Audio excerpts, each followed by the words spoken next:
ஆதி திராவிடர் மற்றும் பழங்குடியினர் கலை இலக்கிய சங்கமம் வழங்கும் ஆதி கலைக்கோள் டிசம்பர் 2ஆம் தேதி சென்னை ட்ரேட் சென்டர் நந்தம்பாக்கமில் 1000க்கும் மேற்பட்ட கலைஞர்களுடன் அனைவரும் வாருங்கள், அனுமதி இலவசம்.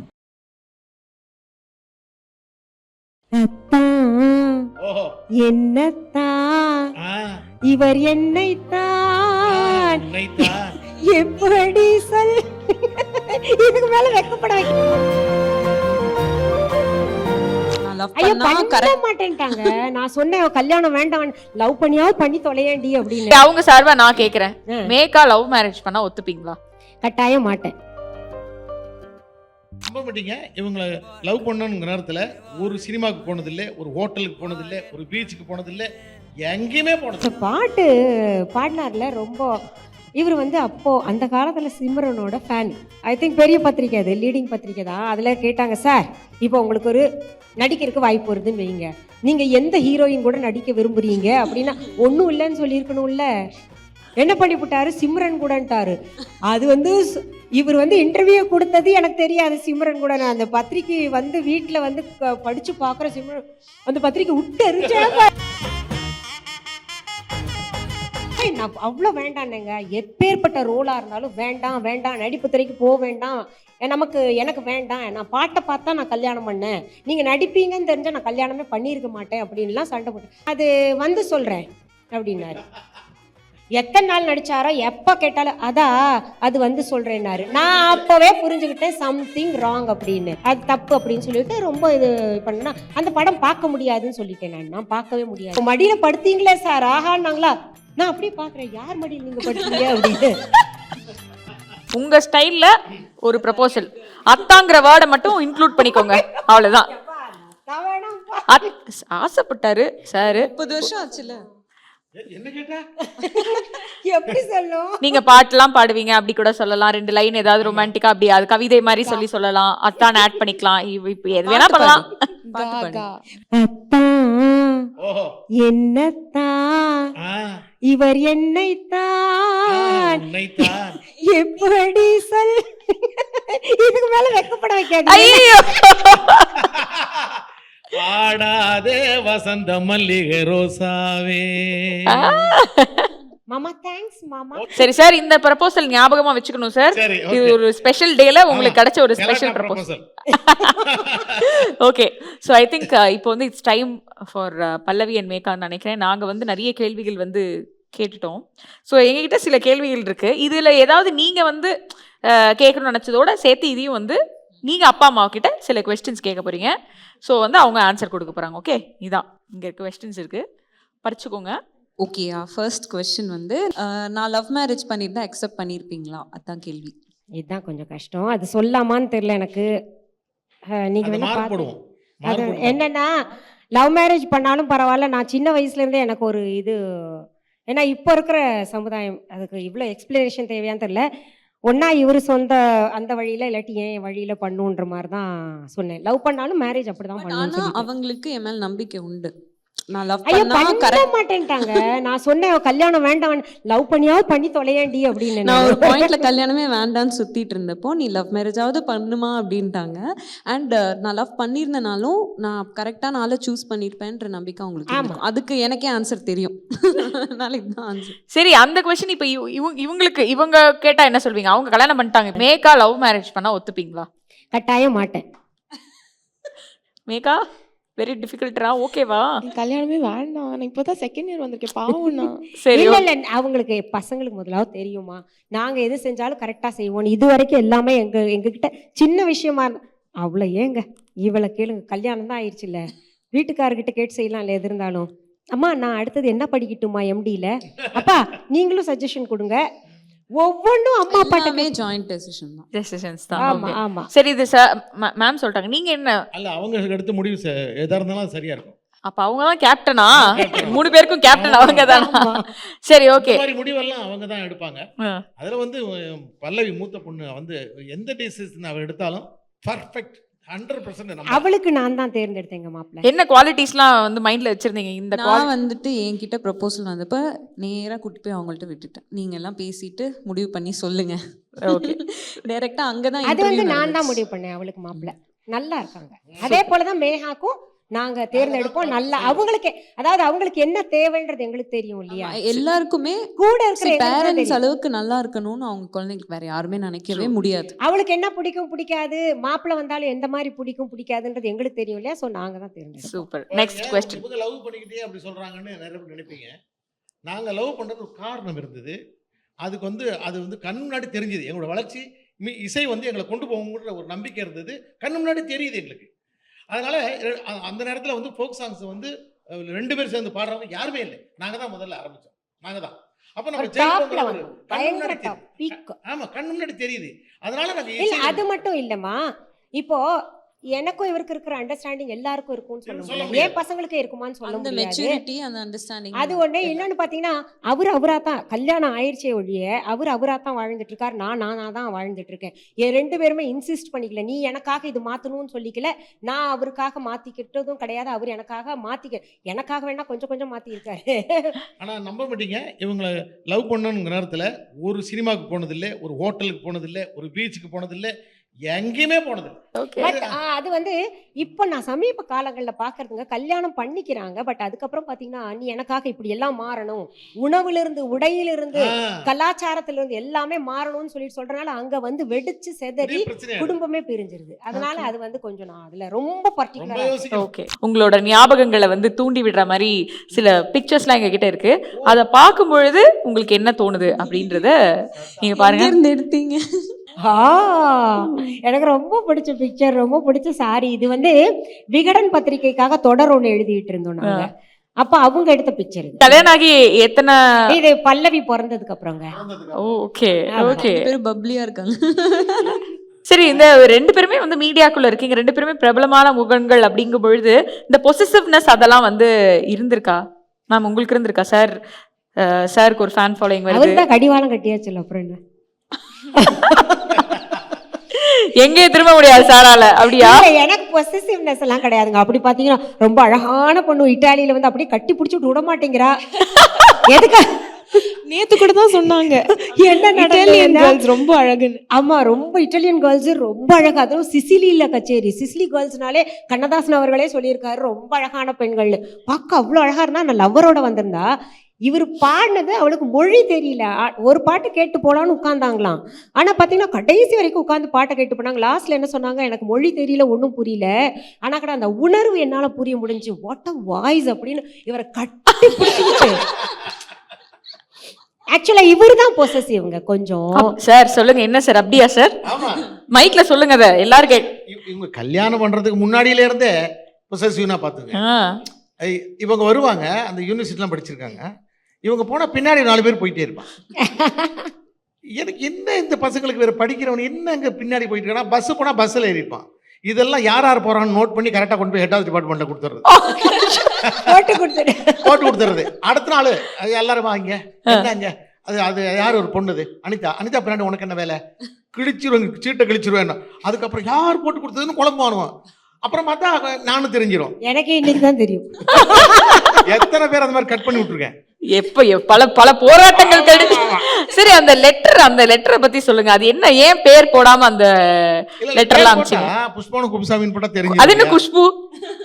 புஷ்பவனம் குப்புசாமி அப்ப வந்து எனக்கு டீச் பண்ணிட்டு இருக்காருமா. இவர் டைரக்டா கொடுத்தாருன்னா மாட்டிப்பாரு இல்லையா? அப்புறம் வேண்டாம் போங்கன்னு துரத்தி விட்டுருவேன்ல. எனக்கு சொல்லி கொடுத்துருக்காரு, தமிழ் சொல்லி கொடுக்குறாரு. அந்த தமிழ்ல ஒரு சில லெட்டர்ஸ் எனக்கு வரவே வராது. அந்த ஹிந்தி டாமினேட் ஆகும்.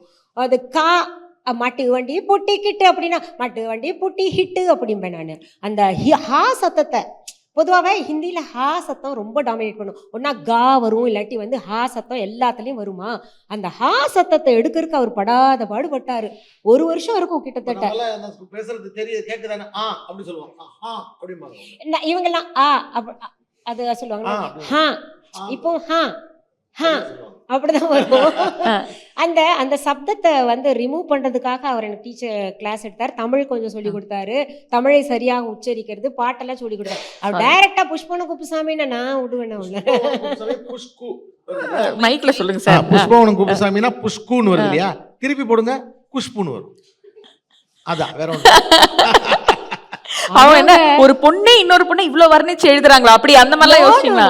நான் வந்து இவர்கிட்ட போய் இவர் வந்து இவரோட கையெழுத்து எனக்கு தெரியும், அதே கொஞ்சம் கையெழுத்தே மாத்தி எழுதியிருந்தாரு. ஆமா இல்லாட்டி நான் கண்டுபிடிச்சிருப்பேன்ல.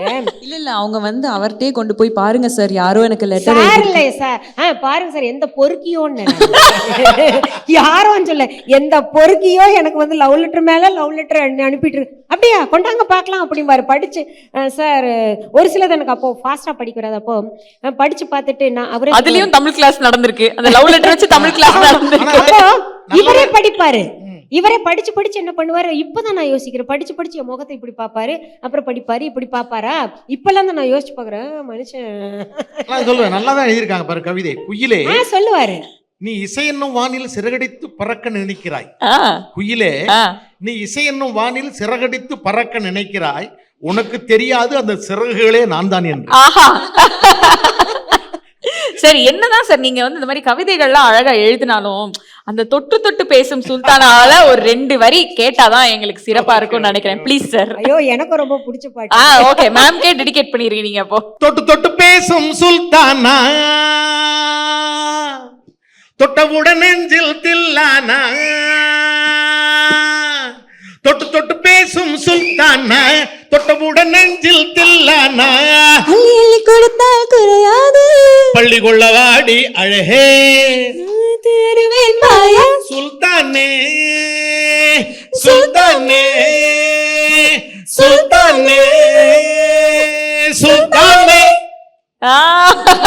இந்த பாட்டு பாடினார்ல, ரொம்ப இவர் வந்து அப்போ அந்த காலத்துல சிம்ரனோட ஃபேன்.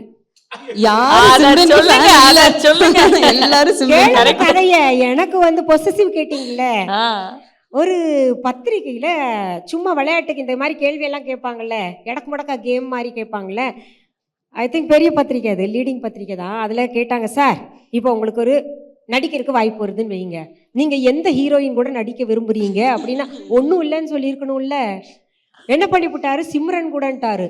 அது வந்து இவர் வந்து இன்டர்வியூ கொடுத்தது எனக்கு தெரியாது, சிம்ரன் கூட. நான் அந்த பத்திரிக்கை வந்து வீட்டில் வந்து படிச்சு பார்க்குற சிம்ரன் அந்த பத்திரிக்கை விட்டு எரிஞ்சேன் பாருங்க. நானு இந்த பாட்டு தானே அவங்க ஆடி இருக்காங்க, அதனால அது ஒரு கனெக்ஷனா இருக்கும்னு அவர் சொல்லிருக்காரு. கோவம் வந்து அப்படியே அந்த பத்திரிக்கை தூக்கி விட்டு எரிஞ்சேன் நானு. இந்த என்ன ஏதோ ஒரு இதுல போய் முருங்காயை பறிச்சுட்டு வந்தாராமே, அதுக்கும் சரியா வாங்கிக்கிட்டாரு பாருங்க. அச்சுச்சோ, அந்த படம் என்ன படம் அது, என்னமோ ஒரு படம் சொல்ல மறந்துட்டேன். ஏங்க அதாவது அந்த கூத்த கேளுங்க நீங்க. அது என்னன்னா, டைரக்டர் யமுனாடி தான் பேசுறாரு, சார் நீங்க ஒரு பாட்டு எழுதியிருக்கீங்க, சூப்பர் சார், இந்த காலத்துக்கு அந்த பாட்டு தான் தேவை சமுதாயத்துக்குன்னு சொல்லிட்டு, அதுக்கு வந்து NS கிருஷ்ணன் மாதிரி நீங்க நடிக்கணும் வரணும்னாங்க. நானும் கூட சந்தோஷமா, NS கிருஷ்ணன் மாதிரியா பாட்டு அந்த மாதிரியா, அது நான் சும்மா 4 வரி அப்புறமே பாடுங்க. நான் என்ன NS கிருஷ்ணன் மாதிரின்றது பெரிய ஒரு இது இல்லையா, அவர் இல்லாத குறைய நம்ம ஆள் பரவாயில்ல தீர்த்து வைப்பாரு, ஞாபகம் வரட்டும் மறுபடியும் சொல்லிட்டு சரின்னு அனுப்பி வச்சேன். அங்க பாத்தீங்கன்னா டோட்டலா எல்லாம் மாத்திட்டாங்க போல இருக்கு. இவருக்கு என்னன்னா நடிப்புன்னா பிடிச்சிருக்கு போல இருக்கு, எனக்கு தெரியாது. போய் நான் அவ்வளோ வேண்டானேங்க, எப்பேற்பட்ட ரோலா இருந்தாலும் வேண்டாம் வேண்டாம், நடிப்பு திரைக்கு போக வேண்டாம், எனக்கு வேண்டாம், நான் பாட்டை பார்த்தா நான் கல்யாணம் பண்ணேன், நீங்க நடிப்பீங்கன்னு தெரிஞ்சா நான் கல்யாணமே பண்ணியிருக்க மாட்டேன் அப்படின்லாம் சண்டை போட்டேன். அவரு சரி நம்ம தெரிஞ்ச நம்ம ஃபேமிலி ஃப்ரெண்ட் தான், போயிட்டு வந்துடுறேன் அப்படின்னு போனாருங்க. போனோடனே நான் ஃபர்ஸ்ட் நாள் கேட்குறேன், எப்படி இருந்துச்சு, என்ன நடிச்சீங்க, ஃபர்ஸ்ட் சீன் என்ன நடிச்சிங்கிறதுக்கு, அது வந்து சொல்கிறேன் அப்படின்னாரு. எத்தனை நாள் நடிச்சாரோ, எப்போ கேட்டாலும் அது வந்து சொல்கிறேன்னாரு. நான் அப்போவே புரிஞ்சுக்கிட்டேன் சம்திங் ராங் அப்படின்னு. அதுக்கப்புறம் எங்கே போனாலும் இது என்ன சார், அந்த என்னமோ ஒரு என்ன காட்டுப்பா, முந்திரி காட்டில் போய் முருங்கா படிச்சிங்களே சார், அந்த சீன் சூப்பர் சார். பயங்கர கடுப்பாயிட்டேங்க நான் அந்த படம் பார்க்கல. ஏன்னா எனக்கு இவர் நடிப்புக்கு போனதே பிடிக்கல. ஃபர்ஸ்ட் ஆஃப் ஆல் போகக்கூடாதுன்னு, நான் உங்களை ஒரு பாடகராக தான் கல்யாணம் பண்ண, பாடகராக தான் நீங்கள் கடைசி வரைக்கும் இருக்கணும், நீங்கள் ஒரு ஆக்டர்னு தெரிஞ்சால் நான் கல்யாணம் பண்ணியிருக்க மாட்டேன், பண்ண மாட்டேன், அது தப்பு அப்படின்னு சொல்லிட்டு ரொம்ப இது பண்ணனா அந்த படம் பார்க்க முடியாதுன்னு சொல்லிட்டேன். நான் பார்க்கவே முடியாது. அப்புறம் வந்து எல்லாரும் வந்து எங்க போனாலும் முந்திரி காட்டுல போய் முருங்கா பறிச்சிங்களே, முந்திரி காட்டுல அவ மடியில படுத்தீங்களே சார், ஆஹான்னாங்களா. நான் அப்படியே பாக்குறேன், யார் மடியில் நீங்க படுத்தீங்க அப்படின்னு, யார் மடியில படுத்தீங்க அப்படின்னு கேட்டேன்னா, அது போய் படம் பாருங்க மேம், சூப்பரா பண்ணிடு, அதை ரசிச்சிருக்காங்க நம்ம மக்கள். நான் கேட்டேன், எப்படி உங்களுக்கு தைரியம் வந்துச்சு, நான் ஏற்கனவே நடிக்க போகக்கூடாதுன்னு சொன்னேன், நீங்கள் வந்து மடியிலலாம் படுத்துட்டு வந்திருக்கீங்க ஒரு பொண்ணோட மடியில் அப்படின்லாம் கேட்டதுக்கு, நான் மாட்டேன்னு சொன்னேன். எவ்வளோ முடியாதுன்னு சொல்லி இப்போ போராடினேன் தெரியுமா. டைரக்டர் தான் வந்து என்னென்ன டைரக்டரோட ஃபேமிலி இருக்கும்போது சொன்னது. டைரக்டர் வந்து இப்படிதான் படுக்கணும் அப்படின்னு சொல்லி கொடுத்தாரு. இது என்ன இது நடிப்புக்குன்னு வந்துட்டீங்களா, இப்படிதான் படுக்கணும். அப்போ டைரக்டரோட மனைவி அங்க இருந்தாங்க. என்ன நீங்க படுத்தீங்களா அப்படின்னு அவங்க 2 பேருக்குள்ள தகராறு. இங்க எங்க 2 பேருக்குள்ள தகராறு. அங்க டைரக்டரோட வைஃப் என்ன நீங்க படுத்தி காமிச்சிங்களா, உங்க வேலையா அது அப்படின்னு அவங்க 2 பேருக்கு அங்க தகராறு. எப்போ இவருக்கு கண்ணு திறந்ததுன்னா ஒரு இடத்துக்கு நாங்க சாப்பிட போயிருந்தோம். அப்ப அங்க இருக்கக்கூடிய ஊழியர்கள் அது அந்த அது என்ன ஹோட்டல் சரவண போனேன் சாப்பிட போனோம். ஒரு 5-6 பேர் வந்துட்டோம். சார் நீங்கள் நடித்த படம் பார்த்தேன் சார், நான் ஏதோ நல்லது சொல்ல போகிறோம் அப்படின்னு. ஆனால் மூஞ்சி அதில் வந்து அந்த சந்தோஷம் இல்லை. சார் உங்களுக்கு ஏன் இந்த வேலை என்ன ஒரு அப்போ தான் வாயத்திருந்தேன் அவங்க. உங்களுக்கு ஏன் இந்த வேலை, என்ன வேலை? நடிக்கிறது உங்கள் வேலையை சார். பாடிட்டு தானே இருந்தீங்க, நல்லா படிக்கிட்டீங்க, நீங்கள் இதுக்கு போனீங்க. இதை பாருங்கள், நான் சொல்கிறேன், உங்கள் பாட்டை கேட்டு தான் இந்த வேலைக்கு நான் வந்தேன். இன்னைக்கு வந்து மனுஷனா நான் உழைக்கிறேன் அப்படின்னா அது காரணம் உங்கள் பாட்டு. நான் அப்படி உழைக்கிற அளவுக்கு என்ன பாட்டு பாடினேன்னு யோசிக்கிறேன். ஞாபகம் இருக்கா? வெறுங்கை என்பது மூடத்தனம், உன் விரல்கள் 10 மூலதனம், கருங்கல் பாறையும் நொறுங்கி விடும், உன் கைகளில் பூமி சுழன்று வரும். இந்த பாட்டை கேட்டுட்டு ஊர்ல இருந்து நான் வந்து எப்படி முன்னேறணும்னு வந்திருக்கேன். நீங்க போய் இதை நடிக்கிறீங்க. இந்த நடிப்பு நடிக்கிறதுக்கு நான் நடிப்பேன் சார், இவன் நடிப்பான், யார் வேணாலும் நடிக்கலாம். ஆனா நீங்க பாடின அந்த பாட்டு இருக்க யாராவது பாடியிருக்காங்களா? இது இந்த மாதிரி பாட்டு தான் நீங்க பாடணும் சார், இது வேணாம் சார், நான் வேத வாக்க எடுத்துக்கிறப்பான்ட்டேன். அதுக்கு பிறகு கொஞ்ச நாள் கழிச்சு நாங்கள் வேலூர் போகும்போது ஒரு ஹோட்டலில் சாப்பிட்டு போகலாம் அப்படின்ட்டு ஹோட்டலில் போய் நிறுத்தினோம். ஆம்பூருக்கு இடையில நினைக்கிறேன் எங்கே இருக்க ஒரு ஹோட்டலு. என்ன தெரியுதான்னு தெரியலையே. நீங்கள் படம் நடித்து வர்றப்போ நான் வந்து உங்கள்கிட்ட சொன்னேன்ல இனிமேல் நடிக்காதீங்கன்னு. அந்த ஆள் நான் தான். இன்னைக்கு நான் அந்த ஹோட்டலுக்கு மேனேஜராக இருக்கேன், இல்லை ஹோட்டல் சொந்தக்காரராகவே இருக்கேன் அப்படின்னு சொன்னான். அப்போ பாருங்க, அந்த ஒரு பாட்டு ஒரு முதலாளி ஆகிடுச்சு, இன்னைக்கு தொழிலாளியே முதலாளி ஆகிடுது. அப்போ அதுலேருந்து நான் முடிவு பண்ணிட்டேன், இனிமேல் இதெல்லாம் வேண்டாம், நல்ல பாட்டு, நல்ல அந்த மோட்டிவேஷனாக பாடுறது முடிவு பண்ணி அப்பப்போ கச்சேரியில் 2 மோட்டிவேஷன் சாங்ஸாகவும் இருக்கும். ஆதி திராவிடர் மற்றும் பழங்குடியினர் கலை இலக்கிய சங்கமம் வழங்கும் ஆதி கலைக்கோள் டிசம்பர் 2ஆம் தேதி சென்னை ட்ரேட் சென்டர் நந்தம்பாக்கமில் 1000க்கும் மேற்பட்ட கலைஞர்களுடன் அனைவரும் வாருங்கள், அனுமதி இலவசம்.